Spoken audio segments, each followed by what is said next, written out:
আজকে রান্নাবান্নাতে দুপুরে বানিয়ে নিচ্ছি বড় আর ইলিশ মাছের মাথা দিয়ে কচু শাকটা বসিয়েছি। এটা হচ্ছে আস্তে আস্তে। এই যে ইলিশ মাছের মাথাটা ভেজে রেখে দিয়েছিলাম, আর এই যে 4 পিস ইলিশ মাছ, এটা ভাপা করব। আর এই যে নুন হলুদ মাখিয়ে রেখে দিয়েছি, এটা ভাজা হবে। আজকে দুপুরের মেনুতে সব ইলিশ মাছেরই রেসিপি হবে।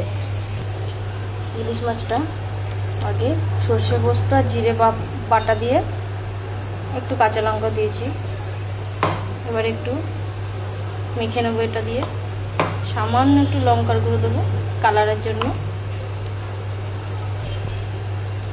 স্বাদ মতো নুন, হলুদ, আর বেশ অনেকটা পরিমাণে কাঁচা সর্ষের তেল।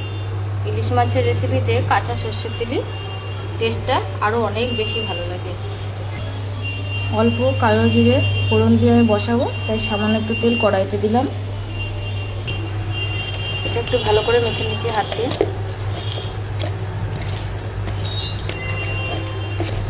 ইলিশ মাছটা কিন্তু বেশ ভালোই ছিল, গন্ধটা খুব সুন্দর। কাঁচা অবস্থাতেই এত সুন্দর গন্ধ বেরোচ্ছে।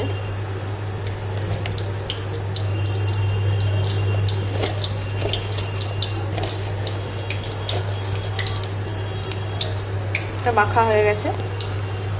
সর্ষের তেলে কালো জিরাটা ফোড়ন দিয়েছি। এবারে বাটি ধোয়া জলটাও দিয়ে দিলাম। মিক্সিটা যেটা পেস্ট করেছিলাম সেটা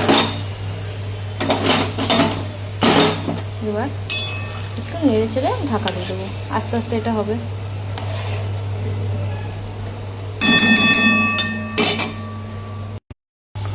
ইলিশ ভাপাটা এখনো হচ্ছে,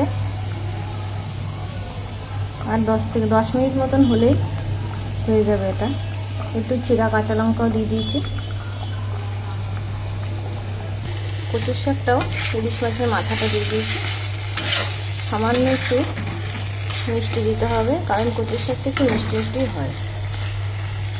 আর যতক্ষণ ধরে এটা একটু টান টান হবে, একদম যেন জল না থাকে।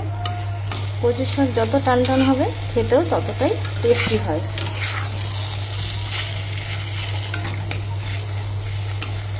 আস্তে আস্তে হবে, একদম গ্যাস কম করে আস্তে আস্তে হতে দিতে হবে।